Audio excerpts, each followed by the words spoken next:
प्रसंग सुनाऊं।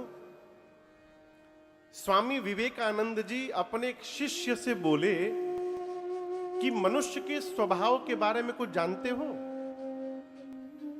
मनुष्य का स्वभाव कैसा होता है?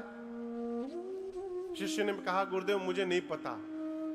विवेकानंद जी बोले, मनुष्य का स्वभाव कुत्ते की पूंछ जैसी होती है। किसकी जैसी? जोर से बोलिए। कुत्ते की पूंछ। ये मैं नहीं बोल रहा हूं, ये स्वामी विवेकानंद जी के शब्द हैं। मनुष्य का स्वभाव कैसा है? कुत्ते की पूंछ जैसी। अब आप बताइए, कुत्ते की पूंछ सीधी होती है कि टेढ़ी?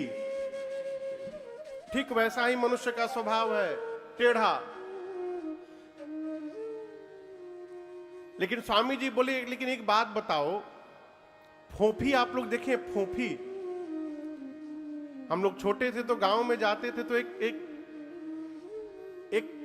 क्या बोलते हैं उसको, हम तो फोफी बोलते थे। एक चिप्स होता था लंबा पाइप जैसा, उसको उंगली में लगा के खाते थे हम लोग। पीले रंग का, लाल रंग का, हरे रंग का मिलता था। आप लोग भी खाए होंगे। उंगली में लगा लगा के लंबा लंबा रहता था, उसको हम लोग फोफी कहते थे। यहां कुछ और कहते होंगे। तो स्वामी जी बोले कि यदि ये बताओ, लोहे की पाइप हो, लोहे की फोफी, और उस लोहे की पाइप में कुत्ते की पूंछ डाल के बांध दो, तो पाइप में जाने के बाद पूंछ टेढ़ी रहेगी कि सीधी? बोलिए, सीधी। उसी तरह पाइप में पूंछ डाल करके बांध करके छोड़ दो 10 साल के लिए, ना 10 साल, मान लीजिए 1 साल। 10 साल में कुत्ता रहे ना रहे भगवान जाने, 1 साल। हाँ, 1 साल।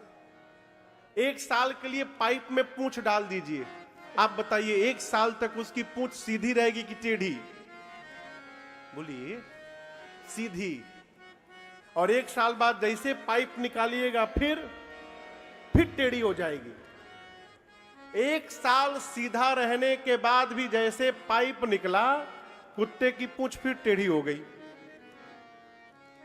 शिष्य ने कहा, इसका क्या अर्थ है गुरुजी? स्वामी विवेकानंद जी बोले, मनुष्य का स्वभाव कुत्ते की पूंछ जैसी टेढ़ी है, परंतु जब तक वो स्वभाव रूपी पूंछ सत्संग के पाइप में पड़ा रहता है, सीधा बना रहता है, और जैसे सत्संग का पाइप दूर हुआ, वो फिर टेढ़ा हो जाएगा। आप समझ रहे मेरी बात को? इसलिए जीवन में सत्संग निरंतर आवश्यक है। सत्संग मिलता रहेगा तो स्वभाव सीधा बना रहेगा, और जैसे सत्संग से जीव दूर हुआ, न जाने मन में कैसे कैसे विचार आने लगेंगे, आप कल्पना नहीं कर सकते।